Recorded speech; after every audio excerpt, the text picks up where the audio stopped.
Hello, Tar Heel Nation. Welcome back to another episode of UNC Hoops Podcast. Seems like it's been forever since I've been on here. It kind of has. It's been about a month. We go once a month in the off season. But we are back with another off-season episode of the UNC Hoops Podcast. I want to thank you for watching, for listening, joining me in this podcast, doing this one a little bit different. I'm doing this one live, which I'm trying. If you like it, let me know, and we can keep it going. But I'm actually live on Periscope. I am live on YouTube, and actually through the mobile app. And I'm doing this because I wanted to try out the mobile app as far as live streaming goes on YouTube. I finally got access to stream live. So if it's a little bit different angle, that's probably why. If the audio is a little bit different, that's why. Let me know if it's good or bad or any of that stuff. I love the feedback from you guys. But if it is something that's going to work well, it would help if I go on location as far as podcasting goes. So let me know how you like it. Thanks for joining in.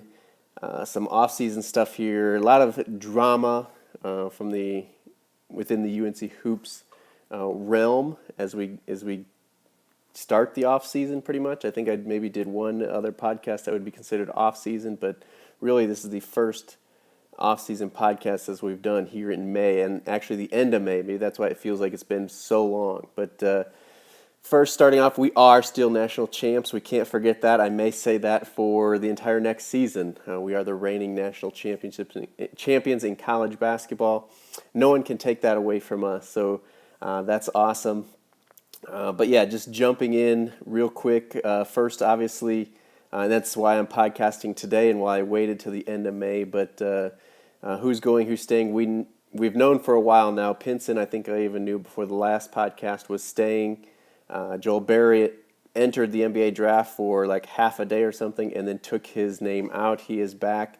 And now, as of today, we know that Tony Bradley is not coming back. He's going to keep his name in the draft and get drafted this year. Hopefully in the first round. That's kind of what he had said. He wants a first-round guarantee. So hopefully he got that and he will go. But North Carolina now has another one-and-done. Kind of strange. We've only had 3 one-and-dones, but now 2 out of the 3 were not starters. Never started a game. Marvin Williams and Tony Bradley never started a game at UNC and will be entering the NBA draft. So that's a little bit interesting. Obviously, Brandon Wright being the other one.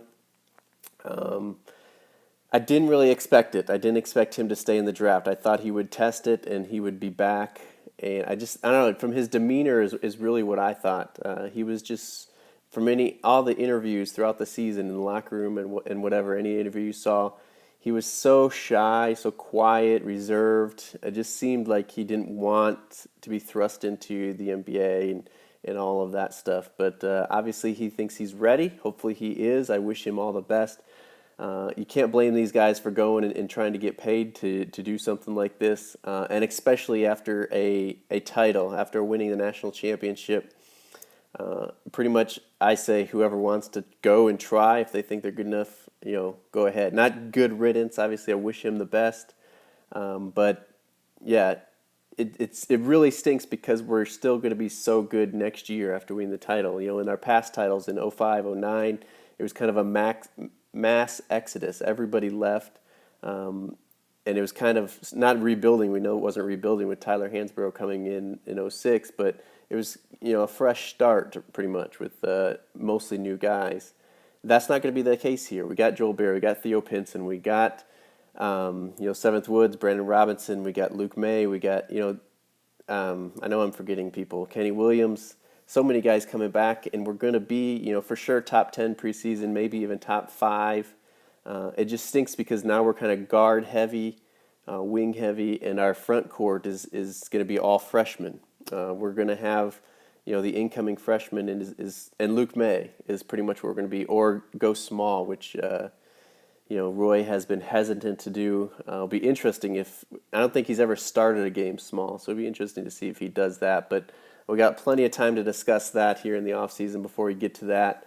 But yeah, Tony Bradley's in the NBA draft to stay, hiring an agent. wish him the best. Hope he gets drafted. I guess I said the best case for me is he'll get drafted late first round to the Spurs. He can. I don't think he's going to be Tim Duncan, but hopefully he can be used like that and have a good career for the next couple decades or so. 10, 15, 20 years if he's that good, and hopefully he can develop a little bit of a shot, be a stretch 5, be a stretch 4, whatever it takes.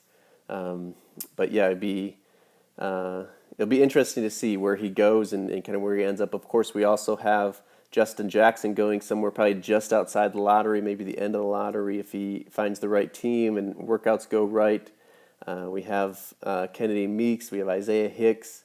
I'm guessing Nate Britt put his name in the draft. Not that I expect him to be drafted, but we got those other guys to kind of watch and to cheer on, to uphold that Tar Heel legacy and name. But as far as recruiting goes, since the last podcast, we were waiting to hear from Kevin Knox. He has now announced, and I'm sure you've heard, he is now going to Kentucky. Kind of a shot in the dark there. Everybody was saying Duke, Florida State, or North Carolina. Kentucky had pretty much no chance, and then, of course, that's where he ends up. Again, stinks. He could have really stepped in for Justin Jackson. I thought we had a good shot at getting him. And again, he could have stepped in right away with some major minutes and contributions. It would have helped us go small a little bit more if he could have played the 4 for us. But it wasn't meant to be. Now, of course, we have more drama here lately with the Pitt grad transfer, or the grad transfer from Pittsburgh, looking at Kentucky, Oregon, Arizona. I think there was one other school, or us. We kind of jumped in there late, and I don't think he'll go to Arizona because they got Alkins back, and they also just had a guy reclassify to start next year that wouldn't have gone in until the next year, 2018, but he reclassified so he could join them next season. So I don't think he'll be going to Arizona, and pretty much everything was pointing to he wanted to come to UNC. But now Pittsburgh has blocked him from going to any ACC school plus anybody. I think it started off any school on their non-conference as well. I think they've taken that off and just said can't go to an ACC school. So Roy has been working with him, contacting Pittsburgh, trying to get them to take that off the table so he could come. And it sounds like that's kind of what he's waiting for. To me anyway, from everything I've seen, heard, read, is that if we can get that block or appeal the block to ACC schools, he would come to North Carolina. If not, who knows? With Kevin Knox going to Kentucky and Diallo coming back for Kentucky from the NBA draft, he may not want to go there. Anybody in college basketball, well, even the NBA, you always need shooters, and pretty much that's what this kid is a shooter. So huge for us. We would have another outside threat on the wing. Besides Kenny Williams, besides Joel Berry. Theo Pinson obviously isn't that. Brandon Robinson, we'll see what he comes into. But it is kind of interesting because we are so guard heavy. If he would come to us, what kind of, where he would fit in. Obviously, we have Felton coming in. We have Andrew Platek coming in as a shooter, but again, only as a freshman. I mean, this guy I believe he'd have 2 years of eligibility left. I think he's a redshirt sophomore, so he'd have 2 years of eligibility left, and yeah, just to kind of see where he'd fit in our rotation and fit in with our guys would be interesting. But again, we always need shooters, so it would be awesome to get him to come in. Someone here on Periscope saying UNC going small next year. We're going to have to a lot more than we have in the past.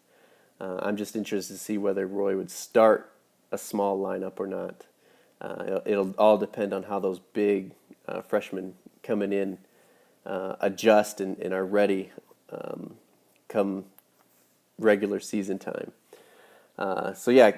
We'll have to wait and see what happens with Cam Johnson, the grad transfer out of Pitt, what Roy can talk Stallings into and whatnot. Just a little bit more drama for North Carolina. Also, North Carolina received its third notice of allegations, or NOA, from the NCAA. I haven't heard really or read anywhere, not that I've looked because we're all kind of done with that, but from the NCAA, what it's all said. And what's all in there and whatnot. But again, as we get closer to the season, we'll probably hear more about that again from the media. Let's see, what else was on my list to talk today? Tar Heels still left in the NBA playoffs. We are down to 3 teams as the Cavs did not close out the Celtics. It's what, 3-1 I think in that series right now. The Cavs are up, so they will win. But as of right now, as of recording this on Wednesday the 24th, we still have Tyler Zeller playing for the Celtics. We still have James Michael McAdoo for the Warriors, and I believe that's it. If I'm missing someone, let me know.